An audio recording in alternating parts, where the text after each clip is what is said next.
Well, you look at similarities as far as what has happened to smaller communities in this country, and there's a lot of similarities.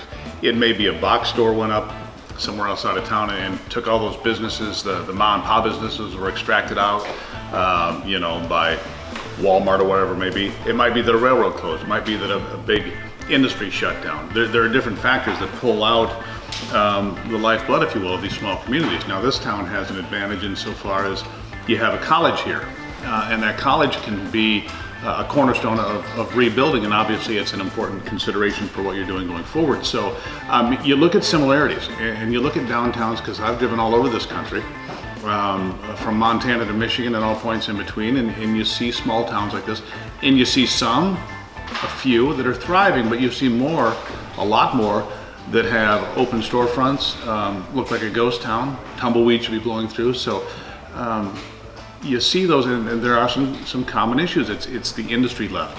It's the railroad or the highway went a different direction. It's, something changed significantly, and those people decided they had to go somewhere else to make a living, to make a go of it. And so when you take the opportunity now, in today's world with the technology that you have and the way that we're interconnected, like this company, where I'm sitting right here, you've got all these people working that don't need to be in the towns. I mean, they could be working for clients in California or Chicago, the high-tech company, and you can have good paying jobs.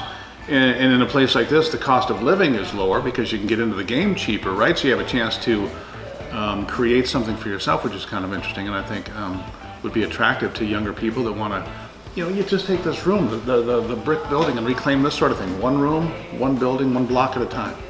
And once you start to see the success stories, maybe it's the theater, a great cornerstone for this community, a place where the water was running through the roof, right?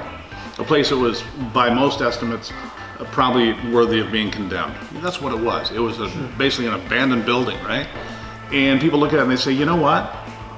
I have vision. You watch these programs on Home and Garden TV or whatever, they flip the house. What you're doing is you're flipping a community here. It's not just the house, you're flipping the whole place. And you can do that. A fresh coat of paint goes a long way. A new street goes a long way. Cutting the grass goes a long way. Sprucing things up and just making people take pride and a sense of pride of what you have. Sure. And that moves the needle to me. And yeah, I do feel that when I'm here. I do feel that people are saying, you know what? They've got the brew pub down here, they've got the hotel down here, the theater across the way, you've got this business that I'm sitting in, you've got the new apartments down in the corner. And when you talk to people, oh, we're gonna do this with this building, we got a plan for that building, we'd like to have a hardware store, and we'd like to do some lofts up here. People are thinking ahead. Now they're getting involved. Now they feel some inertia, some momentum, some common effort here that's paying off. And I think that you can feel that here.